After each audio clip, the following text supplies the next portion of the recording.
Iran's foreign ministry spokesman says there has been progress in talks with Oman on the reopening of the Strait of Hormuz. Esmaeil Baghaei says several rounds of discussions have been held in Tehran.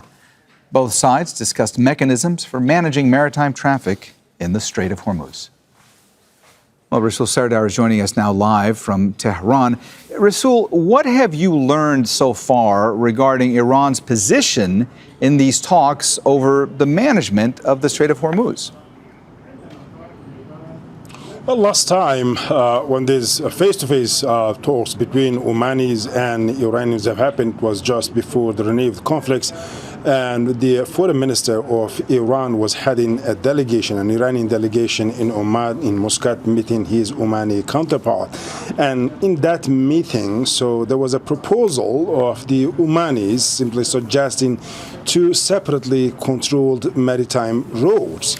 And so the northern one to be under Iranian control and the southern one passing through the Omani territorial water to be under Oman's control. But Iranians back then were not keen to embark on that because they believed that this could eventually bypass Iran. So Iranians are still insisting that the Memorandum of Understanding gives Iranians full control, authority to be in full control of the whole Strait of Hormuz. Now, so after 13 days of renewed attacks, once again we're seeing that the Omani delegation have visited Tehran here, and now the spokesperson of the foreign ministry saying that there have been progress in talks. Now they're talking about a mechanism to manage the Strait of Hormuz.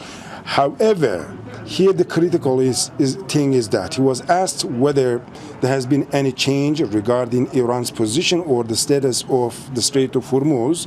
Esmaeil Baghaei said that there has been no change in the status of maritime traffic through the Strait of Hormuz, but he did not directly talk about Iran's position, rather about the maritime traffic. So what we understand, there are the engagements and the parties are showing a sort of flexibility. However, we do not know the extent of that flexibility yet. Resul, it's now been 2 nights in Iran without U.S. airstrikes happening. What are you hearing about that from people you're speaking with on the ground there? What do they think that this potentially signifies? Well, here the general understanding is that this is a pause, not an end to the war, and there are expectations that the war is going to resume because still there is a huge gap between the position of the parties.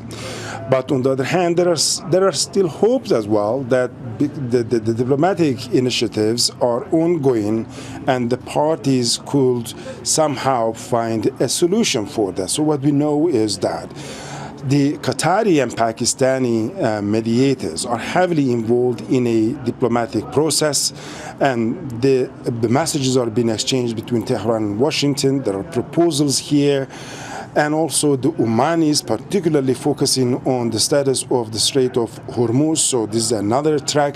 And at a regional level, so Turks, Egyptians, Pakistanis are also once again involved. So when we see a process between Oman and Iran, and a process initiated by the Qatari and Pakistani mediators, and then at the regional level, Turkey, Egypt, and Pakistan once again being involved to de-escalate the situation.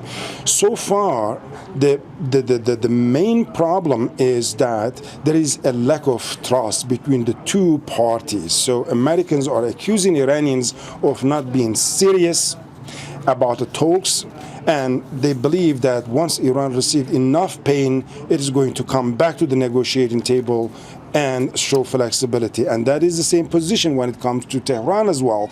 Tehran also believes that the U.S. is not trustworthy, and unless Tehran raises the cost for the United States is not going to come to the negotiating table. So both sides being convinced that if they inflict enough harm on the other, they're going to force the other side to the concession. So that is the dangerous equation here. All right, that's Al Jazeera's Resul Serdar joining us live from the Iranian capital, Tehran. Resul, thanks for unpacking all that for us.